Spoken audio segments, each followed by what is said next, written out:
पुराने समय की बात है।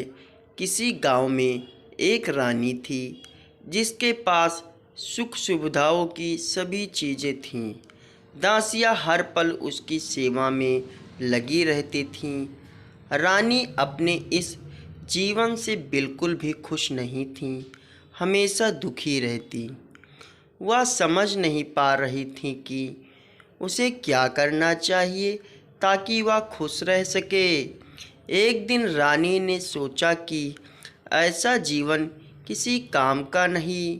वह मरने के लिए एक पहाड़ की ओर निकल पड़ी। रास्ते में उसने देखा कि एक बूढ़ा व्यक्ति कुत्तों को खाना खिला रहा है और उनकी देखभाल कर रहा है।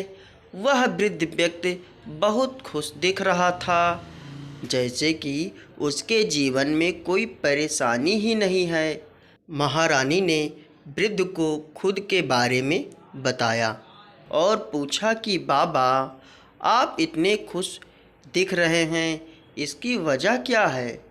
वृद्ध ने बताया कि महारानी जी, कुछ दिन पहले मेरी पत्नी और बच्चे एक दुर्घटना में मर चुके हैं। मैं बहुत निराश था और अपने जीवन को ख़त्म करना चाहता था। एक दिन मैं अपना जीवन ख़त्म करने जा रहा था, तभी रास्ते में कुत्ते का छोटा सा बच्चा मेरे पीछे आ गया। मैं उससे बचने के लिए तेज़ दौड़ता हुआ अपने घर आ गया।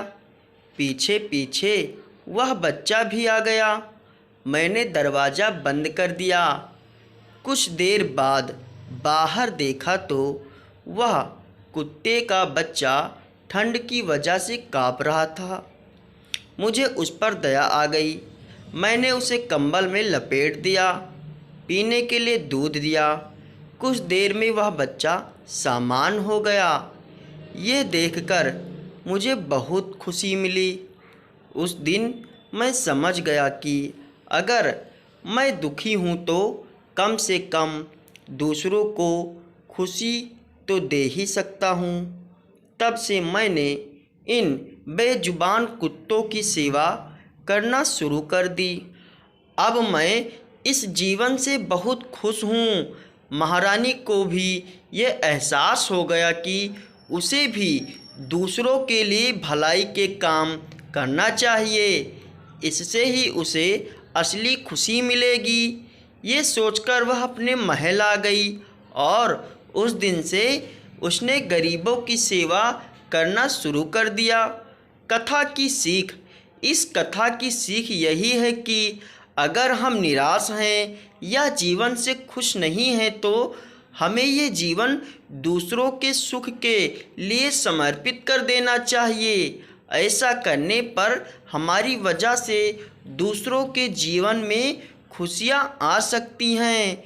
कहानी कैसी लगी? अच्छी लगी तो लाइक कमेंट अपने दोस्तों के साथ शेयर ज़रूर करें। धन्यवाद।